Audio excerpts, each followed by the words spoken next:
Hey, what's up, guys? It's Dustin with eSports Max. I'm here with Clutch. How you doing today, Clutch? I'm doing fantastic. We've had a lot of people show up to this event, sold out, and we're in the same room where the musical talent was practicing. So a lot of people are really entertained, and I wish you guys could physically be here because this event's awesome. The venue's great, but the people on the stream are having a good time as well.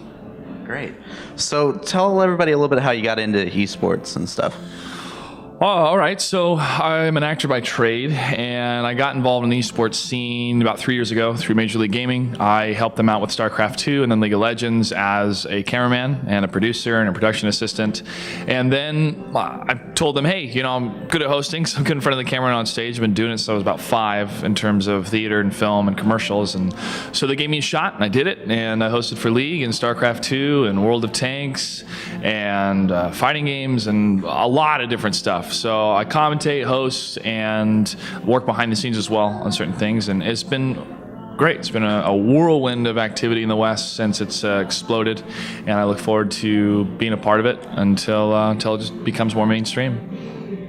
So what do you think of Major League Gaming's return to the StarCraft 2 scene? Do you think it's going to go well, or what's your opinion on it? It's location-based. Anaheim is the backdoor of Blizzard. It's like the next city over from Irvine where Blizzard is. And Anaheim has always had the best turnout for StarCraft 2 for MLG. So I think it's a very smart move. It's great.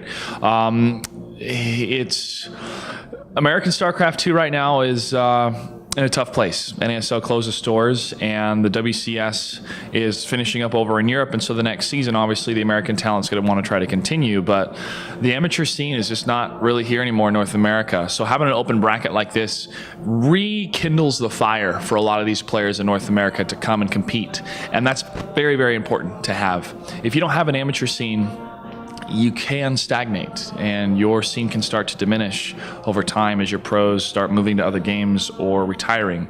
I feel it's going to be a fantastic time. Major League Gaming events are always so fun to physically be at, and they produce an excellent stream, and I look forward to being there either as part of the crowd or as part of the talent. So it's their decision, but I'm going to be there pretty much no matter what. Great. Do you feel like the lack of MLG events has kind of killed the academy scene, like here in North America? And do you feel like 2 events per year is going to like rekindle it a little bit, or do you think a lot of teams are going to be hesitant to get back into it now that they've been a little bit burnt? Well, I can't speak on behalf of MLG, but they have a certain business model, and they obviously need to make money. They need everyone to survive in what they're doing, and they look at certain strategies that's going to work the best for them. And every year they've had to make adjustments to those strategies. And I talk with Adam Apicella here and there about just the planning and where things are going to fit to try to make sure my schedule's open in case they want me, because I always love being a part of those shows. And when you have 2 events per year, and if they're huge events, then it's something everyone looks forward to. It's in between that they're doing the online streaming, they're doing a lot of Call of Duty events, which is huge. The console market is huge. So if you have that streamed content in between those large events, as long as it's a road to something, I feel it'll work. And along that road, if these players can make money, or if they can have events at Full Sail or something like that, it's kind of part of the pro circuit, it can work. But it's tough because people are still trying to figure out how does this work with an audience that's still growing. And that's always the toughest part, is how do we get the audience to stay? How do we grow the audience? And people are still trying to figure that out. But bigger events, and when we know the dates of those events way ahead of time as well, really helps to have that huge social setting that to me is very, very important. If you were to ask me what's more important, a live event venue or an online stream, live event venue. Yeah.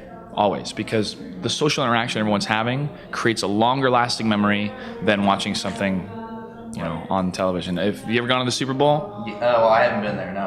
I haven't been there either. I haven't been there either, but I think I would remember more a Super Bowl if I went there compared to watching it on TV. Of course, yeah. I mean, that way you're not just talking about... I'm sorry, that way you're not just talking about the commercials all the time. Okay, so moving on from that, we're at the SMITE Launch Tournament now. Obviously SMITE's a very large up-and-coming esport. What other games are out there right now on your radar that might be up-and-coming? Titanfall is a game that I really like to play. It's a 6-on-6 format, which is different than 5-on-5. It's World of Tanks is 7-on-7, so sometimes it's a bit of a logistical nightmare for some companies to fly out all those teams. But to me, I really appreciate the dual layer of the Titans and the pilots, and how with a certain rule set or certain type of gameplay, it can really finalize and kind of finalize the format of how we're going to present this as an esport, how we're going to present this as a competition. And I really enjoy playing that game. I think it's a lot of fun. Other games out there, there's a lot of MOBAs that are still in development stages that are trying to create something a little bit different but familiar with players. And we saw the same thing with first-person shooters about a decade ago. And that was a huge craze, and Counter-Strike pretty much led the way for that. And it still does in many senses. So, it's kind of a tough call. I feel that even the games that are established, such as StarCraft, Dota 2, League of Legends, are trying to polish and perfect what they're trying to do. And they want to focus on the player, which the players are the superstars. And how do you focus on the player and help the player outside of tournament results? That is the biggest issue in esports. Because these teams and these players, a lot of them, if they don't have major sponsorships coming in, are funded by winning tournaments. And if they can't win tournaments, they have no funding. If they have no funding, they're not going to exist. If you can imagine a sports team would only get paid if they won, we'd only have the New York Yankees, maybe in Boston 80 years ago, but that's it. So the economy has to be there, and right now the audience is still growing. I mean, that's the biggest format. So I look forward to new games being added, because there's always something unique and different that different developers can bring to the mix, or better spectator clients or UI tools that's always fun to see, and it ups the benchmark for everyone else. But the games that are already established still have some things they need to change and work on in order to become even better.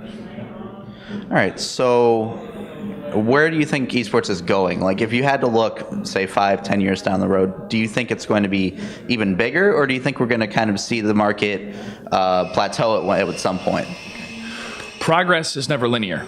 Right? There's always rises and falls. But when you rise up high enough, and when you go into decline, you'll still be higher than where you were, 2 years ago. For me, being involved with it as a career for the last 3 years, I've seen trends, but people that have been doing this for longer than I have, such as Red Eye out in Europe and DJ Weed and Sir Scoots, they've seen longer trends than I have. The technology has allowed esports to grow exponentially. Internet streaming, broadband has allowed the audience to see it from around the world. It's very healthy in Europe. It's been very healthy in South Korea for a long time. It is North America that a lot of the consoles are the drive right now, because the console market is huge.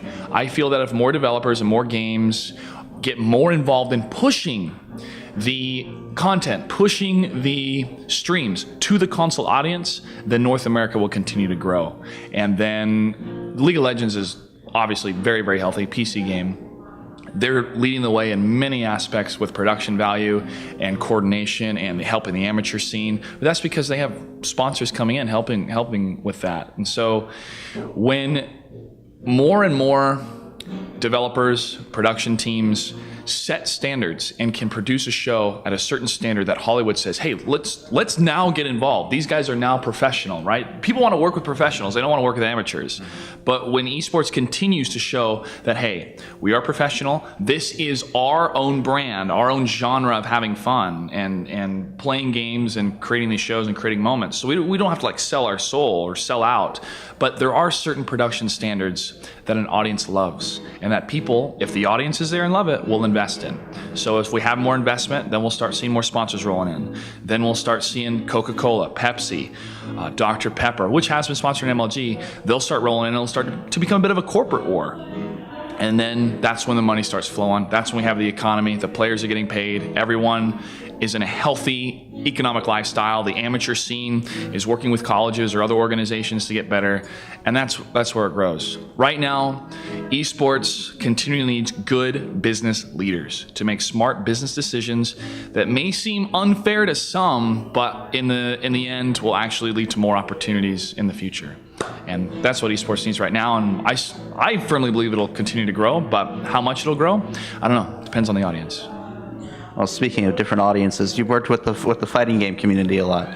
Now, with fighting games, they seem to be very hesitant to accept help from bigger corporations like MLG or just any other large organizer that has corporate backing. Now, they seem to be very firmly, believing in the grassroots movement. Now, do you think that that's a mistake? Do you feel like just focusing on the grassroots is a mistake and not like bringing in those larger corporations that can help them out? Do you feel like that's a mistake? Well, I don't think it's a mistake. It's a type of vision that they have, right? When I say we, well, I was there when MLG brought fighting games to the circuit, and I talked to the different, the director, Arthur, and other individuals that were there. They enjoyed being there. They wanted to be successful. I wanted to be successful because I enjoy video games. So when you have the genre of fighting, it's a different type of format, it's a different type of hype, it's a different audience. And when you bring that audience to an event that has a structure and commercials and things like that, it was different. It was different from the fighting game community. I've been to SCR twice. I've talked to the Level Up guys, and I've commentated in China for Street Fighter just a little bit. So it's more of kind of like I have a big admiration for fighting game, and I've worked a little bit with them, but they don't want to give that up. They don't want to give up what they have built in order to move into a different organization that has a different vision for what they want. I can't speak for all the fighting game guys. That's only what I see. Yeah. I feel it is a mistake if they want to keep the format and the taunting and stuff like that compared to a lot of money to grow. But if you have an artistic vision, if you have a certain way of doing things that brings you the most amount of happiness, I don't know if money can replace that. Yeah. I've spoken with a couple individuals as well of, is the fighting game community too abrasive in their comments? And I think if that's part of the charm of the fighting game community, and if an organization has said, "Oh, you guys are too abrasive on your comments, like this and that," and they're like, "Listen, this is who we are. We don't want to change what we've built in order to fit your format." I think that's where some of the division comes from on both sides. I want to see them rise and continue and do well. And that also comes with the developers. I mean, Nintendo and Capcom with streaming a couple years ago and the falling out with MLG that had happened. I mean, I don't even know the full details, but I was there when they were having the Smash tournament still at MLG, and it was so cool to see those guys get really ramped up for it. Now they're bringing it back to Anaheim. We'll see how the fighting game community enjoys Smash Brothers there. I think it's going to be a great tournament, and I think that there's more that can happen with the fighting game community, but it has to be the right fit. It really has to be the right fit. That's a very long answer it's kind of a complicated thing, and there's a lot of different individuals, but we all love fighting games, and you guys can watch it on Twitch, so you can definitely watch them. Yeah, no, definitely. I mean, it's definitely a longer, answer, but it's a complex, situation. So, thanks for that. So just kind of in closing, do you have any predictions on the tournament here? We're getting down to the last couple matches. Who do you think is going to take it? My original prediction was Cognitive versus Team Dignitas, but that's who's playing right now. We just saw Zapman perform an amazing feat, going to the back door, taking down the Titan. TSM, #1 EU team, strong team name, representative, and I feel that Reginald and the people behind TSM are very happy with their placement right now. So I think the crowd would love to see a Team Dignitas versus a Team Solo Mid, and if Team Dignitas wins, I think there's going to be broken chairs. I don't know if we're going to get out of here alive, because this crowd loves Team Dignitas, and I'm very happy that the players have received great treatment here from what I've seen, and that Hi-Rez is very invested in making sure that they have a good time, that the audience has a good time, and I'm very, very confident that this is not the only tournament that Hi-Rez is going to throw for SMITE. So that's my prediction, man. Team Dignitas and TSM in the finals. All right. So any closing words for your fans and supporters out there? Sure. Well, thank you for this opportunity. And you guys can follow me on Twitter at Clutch08, Facebook.com/8Clutch, and look forward to a lot more stuff from me this year. Different games, but especially with World of Tanks, where I'm one of the main commentators over there. That's WGLNA on Twitter and also on Facebook. Well, thank you. This has been Dustin Steiner for Esports Max here with Clutch. Make sure you check out esportsmax.com for the rest of our SMITE coverage for the weekend.